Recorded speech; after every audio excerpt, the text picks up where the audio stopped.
I know it. You say you are a monster? No. I'm a real monster. You are Japanese torture again. Kung sakaling matutuloy ang laban ninyo ni Naomi, magkano ang hihiritin ng kampo mo? Billion yata. Half billion. A billion pesos. Kung matutuloy yan. Magandang araw. Kalahating bilyong piso o 500 million pesos ang hinihingi ni Casimero para labanan si Naoya, the Monster Inoue. Ito ang pag-uusapan natin mga idol. Pero bago ang lahat, paki-follow naman itong ating Facebook page. Maraming salamat mga idol. 500 million para kay Casimero. Bakit sulit at malaking tsansa na ibigay ito para sa Inoue fight? Umingay muli ang mundo ng pambansang boxing matapos may iulat na humihingi ng 500 million pesos o $8 million ang former 3 Division World Champion na si Janriel Cuadralas Casimero para labanan ang undisputed super bantamweight king na si Naoya Monster Inoue. Habang ang ilan ay nag-aalinlangan, marami ang naniniwalang pantay at makatwiran lamang ang hiling na ito ng Pinoy Pride at may napakalaking posibilidad na pumayag ang mga organizers at ang kampo ni Inoue. May nakikita tayong hudyat na niluluto na ang mega fight ni Casimero at Inoue dahil sunod-sunod na exposure mula sa Daring Magazine kay Casimero at Inoue, lalong-lalo na itong si Janriel Casimero. Pansin ng mga nakatutok na mga boxing fans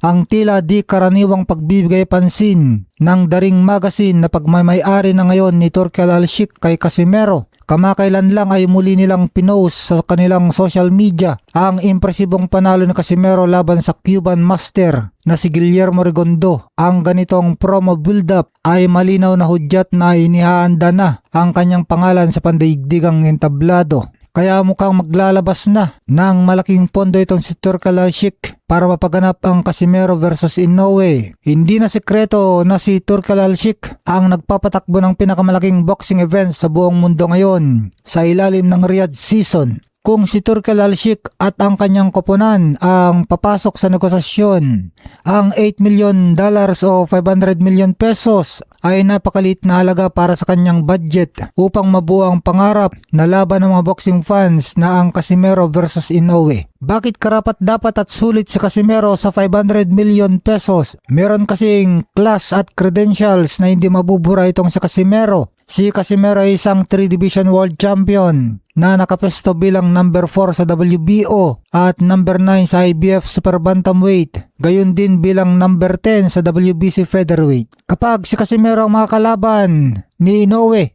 ito ay magiging totoong blockbuster fight sa halos 35 na potential na kalaban sa Super Bantamweight, kabilang si Jesse Bam Rodriguez. Si Casimero lamang ang nakakapagdulot ng matinding tensyon at pananabik. Gigiba sa pay-per-view at ticket sales. Ang tambalang Inoue versus Casimero ay may kusa built-in rivalry na tiyak na magtatala ng record-breaking viewership at sponsorship. May chance bang ibigay ang 500 million pesos? Napakalaki sa patuloy na pag-ingay ng pangalan ni Casimero sa mga international boxing media gaya ng Ring Magazine. Malinaw na nakikita ng mga promoters ang malaking pera at hype sa laban ito. Hindi lang ito simpleng title defense para kay Inoue. Ito ang labang magpapatunay kung sino ang tunay na hari.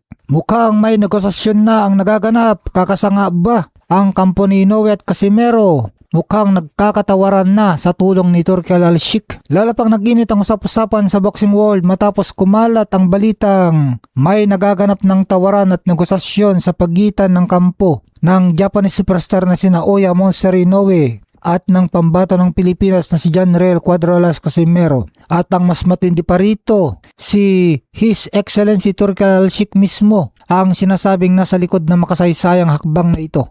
Ang Riyadh season effect, pera hindi magiging adlang. Tawaran sa $8 million demand. Matapos ihayag ng Casimero ang kanyang 500 million pesos o $8 million prize money, hindi raw ito agad tinanggihan ng mga promoters. Sa halip nagsimula na ang palitan ng offers para mahanap ang sweet spot kung saan parehong matutugunan ang kagustuhan ng dalawang kampo. Malaking suporta ni Turki Al-Sheikh. Alam ng lahat na kapag si Turki at ang Riyadh season ang humawak ng laban, walang imposibleng halaga. Handa nitong pondohan ang alinmang mega fight na gustong mapanood ng buong mundo.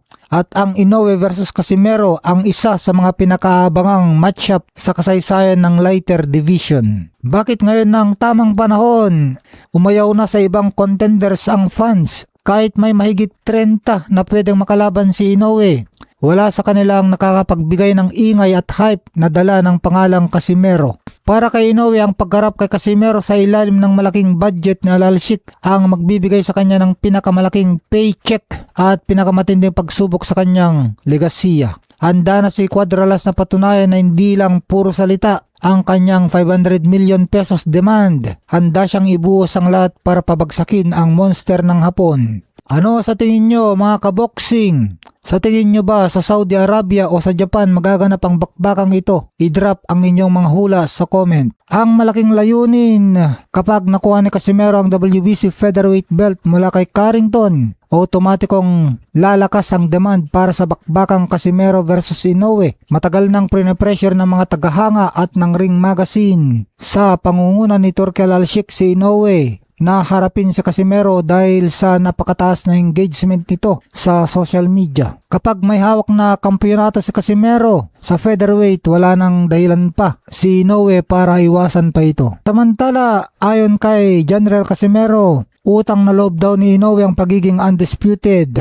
At ano na ang ganap kay Cuadralas? Patuloy pa rin ang ingay at kontrobersya sa mundo ng boxing pagdating kay General Cuadralas Casimero sa kabila ng mga hindi pagkakatuloy ng kanyang mga malaking laban. Na natiling buo ang tiwala ng tinaguriang angas ng Pinas na siya pa rin ang matinding balakid sana sa karera ng Japanese boxing superstar na si Naoya Monster Inoue. Ayon kay Casimero, kung naglaban kami walang undisputed na Inoue. Ayon sa mga pahayag ni Casimero, naniniwala siyang may utang na loob sa kanya si Inoue sa pagiging undisputed champion nito sa bantamweight division. Kung natuloy lamang daw ang kanilang labanan bago siya makuhaan ng titulo dahil sa usapin ng timbang at iba pang balakid, tiyak na harangan niya ang pangarap ng Hapon. Matatandaang maraming beses nang naudlot ang kanilang mega fight. Ang COVID-19 pandemic ang unang dahilan ng pagkapospon ng kanilang laban. Tapos nagkaproblema sa negosasyon, ito yung pangalawang problema. Ang bawas sa kita ng mga boxers matapos mag-resume ang mga laban ay hindi sinang-ayunan ng Team Casimero. Kaya napunta kay Jason Moloney ang oportunidad na makalaban si Inoue.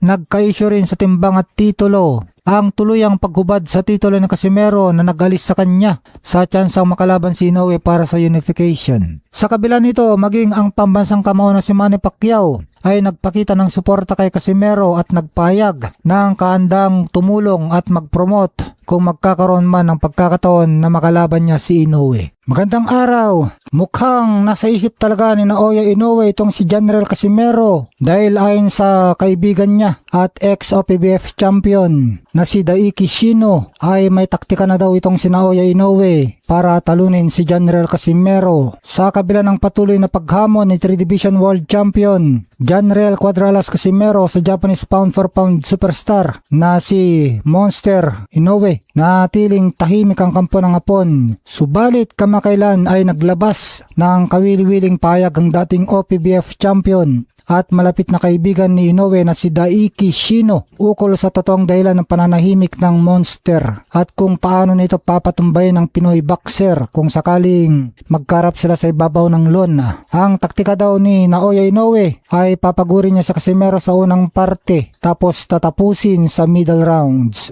Ayon kay Daichi Shino, may nakaanda ng maingat at mabilis na planong gagamitin si Inoue laban sa agresibong estilo ni Casimero. Magiging defensive opening daw ang gagawin ni Inoue at aksayahin ang lakas ni Casimero. Sa mga unang round, magiging maingat at defensive fighter muna si Inoue. Hahayaan niyang umatake si Casimero upang gumasta ito ng napakaraming lakas sa mga sumasablay na suntok. Tapos pitik-pitik na jabs ang gagawin ni Inoue. Gagamitin ni Inoue ang kanyang mabilis na jabs upang istorbohin at sirain ang ritmo o timing ng mga atake ni Casimero. Tapos sinanak out daw sa middle rounds. Kapag naramdaman na ni Inoue na nadidismaya at napapagod na ang Pinoy boxer dahil sa hindi makatama ng malinis, doon na magpapakawalang Hapon ng matitinding kombinasyon. Ang tansya ng kanyang kampo hindi aabot sa uling parte ng laban ang tunggalian at posibleng matapos na ito sa middle rounds. Halimbawa ay sa round 6 via knockout. Nagsabi naman si Naoya Inoue kung bakit hindi pa pinapatulan ang hamon ni Casimero. Dahil marami ang nagtataka kung bakit ayaw pansinin ni Inoue si Casimero kahit pumuputok ang balita tungkol sa kanilang posibleng laban. Pati sa mga international boxing outlets katulad ng The Ring Magazine. Paliwanag ni Daichi Shino na naniniwala si Inoue na wala siyang kailangang patunayan pa kay Casimero dahil marami na siyang tinalo mga world champions at kanyang mga mandatory challenger ay tinalo na rin niya at kinalaban. Kaya sa pananaw ng kampo ng Hapon, hindi kahanay ng antas ni Inoue si Casimero lalo't nakaranas ang huli ng mga pagkatalo sa mga boksingerong hindi naman maituturing na mga elite o pambihirang kalaban.